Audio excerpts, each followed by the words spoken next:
Hey, Trey. AP Stedham of AP and Kelly, as we see it syndicated radio. What's the difference for you on the offense with the new coaching staff?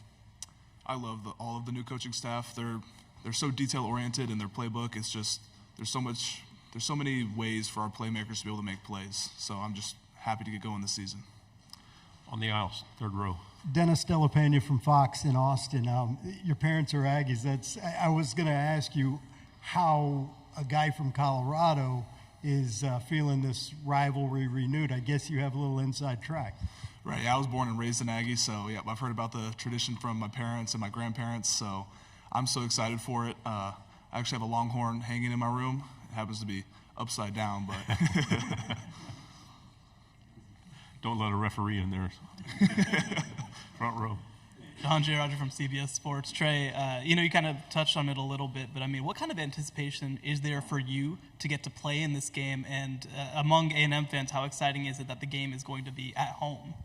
Right, yeah, being at Kyle Field, any game at Kyle Field is an amazing experience, especially with this Texas game. I can't wait for it. The crowd, they're going to be at 110%. Everyone's bought in for it. The buzz is crazy. I just can't wait to get out there and win. On the left, and then pass it to your left. Tyler Shaw with KBTX in College Station. Trey, your teammate Torian York was upstairs playing against App State in the new college football game. Have you had the chance to play it? What are kind of your thoughts and even maybe your rating on EA Sports? Right, yeah, it's all I've been playing the past couple days. Playing against my buddies on the team. Everyone's trying to get each other on their ultimate teams. It's just been a great time playing that game, so it's been awesome. On the aisle. Trey, Andrew with Gig'em 24/7. You open up obviously against Notre Dame. How has that impacted the way you guys approach this offseason, and has it sharpened the way you guys kind of approach training in the summer?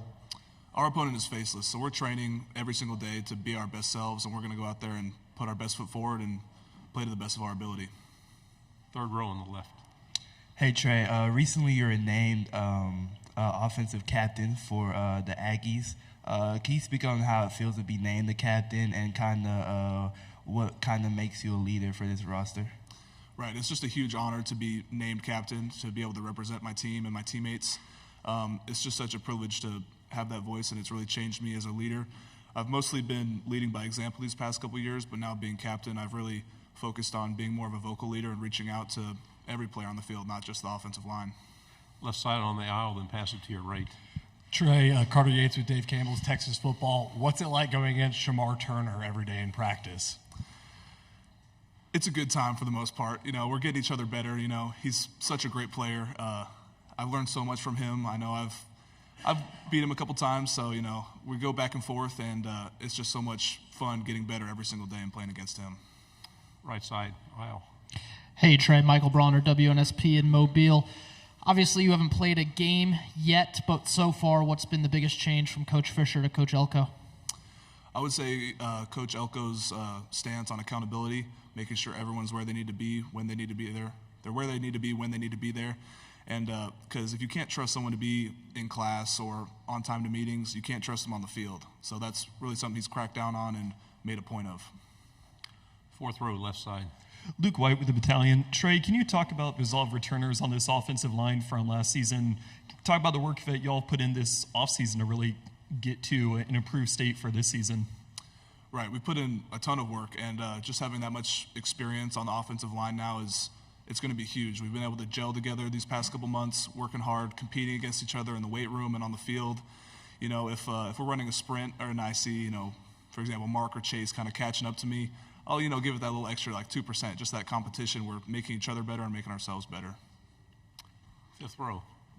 Donna Conrad with 15 ABC and Bryan College Station. Trey, NCAA football named Kyle Field the toughest environment to play in. In your experience, just what is it about Kyle Field and the 12th man that makes it so difficult for opponents and so great for y'all for home games? Right, it's just, the 12th man, they're the best fans out there. They always come, rain or shine, 110%. Walking onto that field, it never gets old. I remember the first time walking on there as a freshman. It's still the same feeling walking on there as a junior or as a senior. So I just can't wait to get back on the field. Right side on the aisle. You mentioned the accountability under Coach Elko. What are some of the words that I guess people, once they play, you're going to how are they going to describe a Mike Elko program? We're going to be the most disciplined program and the toughest program. We're going to get to work. We get to work every single day. We bust our butts, and it's going to show on the field. Front row. Michael Cobble out of Baton Rouge, kind of playing off that your answer, I guess. Just A&M has been, challenging for greatness, I guess, in the SEC, but hasn't really been as consistent, I think, as they want to be. Do you feel like even with a coaching change, you guys can maybe surprise some people and get that level of success that you're looking for? Oh, 100%. The sky's our limit this season. We've had some disappointing years in the past, and we just use that as fuel. It makes us work harder every single day, and I can't wait for this season. We're going to show people who we are. Fourth row on the left. Braxton Dory for the battalion. So how has the numerous quarterback injuries impacted your offensive line going forward? Sorry, can you repeat that? Yeah, how has the numerous numerous injuries to your quarterbacks these past few seasons, how have that impacted your offensive line going forward? It's really just we need to work harder, and we need to make sure that the guy behind us, whoever it is protected 100%. So we really take that on personally, and it makes us work harder, and that no matter who's behind us, they're going to be safe, and they're going to make the plays they need to make. On the end in the back. Dan Peck, ESPN 106.7 in Auburn, former teammate of yours. Isaiah Rakes makes the transfer to Auburn. What kind of player is Auburn getting? And you're looking forward to seeing a former teammate when you head to Jordan-Hare Stadium? Right, yeah. Love Rakes. He's a great player, great guy. Sad to see him go. But, Auburn definitely got a good player there. But we've definitely got guys on our team who are just as good or better. And they're going to be quite the deal to take care of for other teams. So. Any final questions? Okay, thanks very much, Trey. Thank you.